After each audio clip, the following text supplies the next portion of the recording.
Hello and welcome to the Intel Brief. Today is Thursday, the 14th of May. I'm your host Daniel, and today we're going to talk about Xi Jinping has told Trump that the US and China could come into conflict if the Taiwan issue is mishandled. The Swiss are considering rival air defense weaponry after Washington delays Patriot missiles over the Iranian war.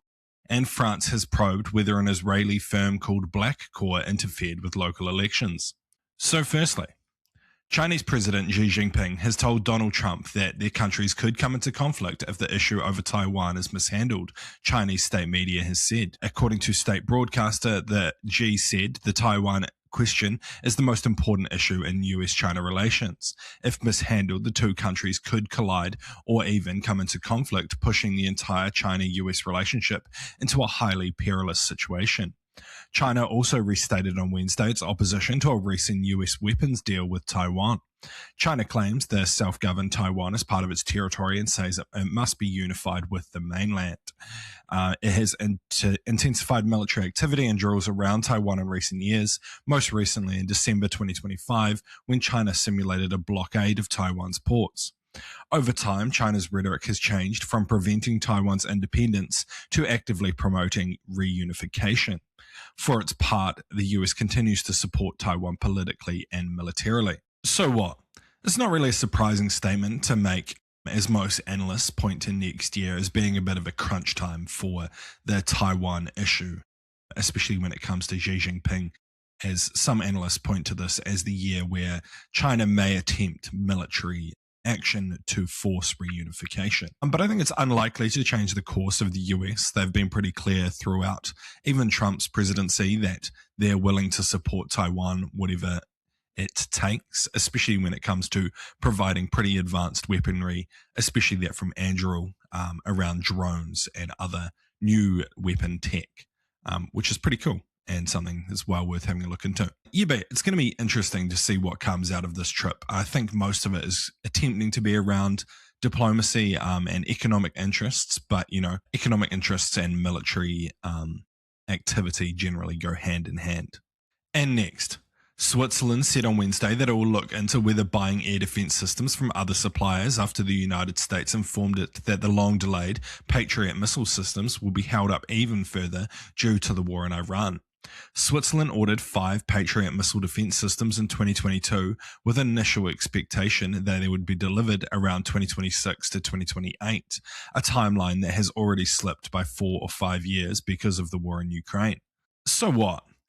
This type of activity is becoming a bit of a wider issue for US defense manufacturers. Unsurprisingly, their primary customer is the US military, yet they try to supply weapons to most of Europe as well. A huge moneymaker for the country and the defense manufacturers themselves, supplying, I think it's like 40 to 50% of all NATO's weaponry. But as one person described it recently, it's becoming a bit of an issue around when you purchase US weapon systems, it comes with a massive caveat of only if the US doesn't need them first. So we've seen this in lots of countries where they've promised, fighter jets or Patriot missile systems or other weapon systems, but then due to US conflicts, they essentially just delay, forcing these other countries to go elsewhere for other buyers.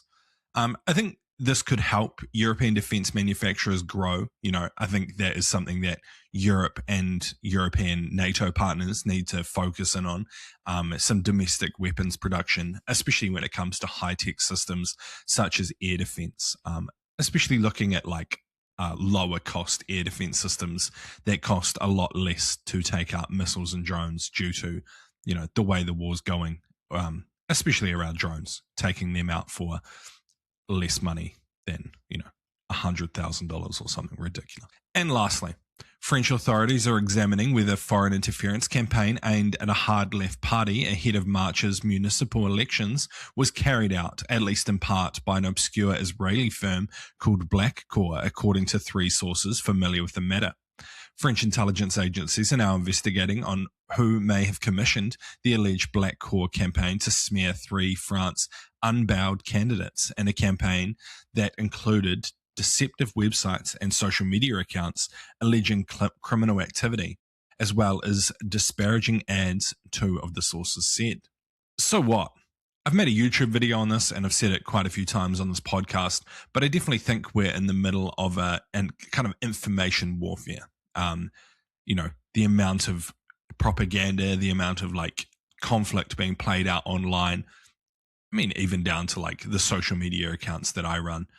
We are in the middle of an information war. Like people are trying to push different ideas, different rhetorics. Everyone's trying to get ahead. People are distrusting mainstream media, and this is opening social media up to a lot of influence. We're definitely in the middle of an information warfare, in my opinion. And so this is something the West needs to figure out pretty quickly and how to counter it. So it's a huge risk, especially when it comes to our democratic systems, being able to smear and disparage certain candidates and try and push voters towards other candidates through social media campaigns and paid ads is a massive risk to how democracy works. And it kind of opens it up to like money and intelligence agencies, not just governmental ones, but private ones who can run these information warfare campaigns into like, dissuading or pushing certain candidates in certain places and trying to change elections for certain ways.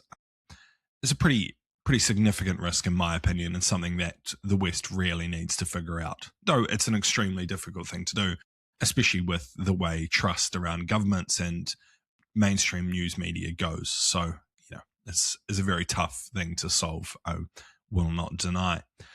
And I think it's likely happening to some degree in most elections. There's definitely online campaigns pushing or trying to dissuade voters against certain candidates in every election now, especially when it comes to social media, whether that just be like a homegrown campaign of people who support an activist really trying to get out there and amplify certain messages or amplify negative messages about other candidates to try and like destroy their election hopes. It's happening all over the world in every election now. So definitely something that, we all need to try and think about and figure out.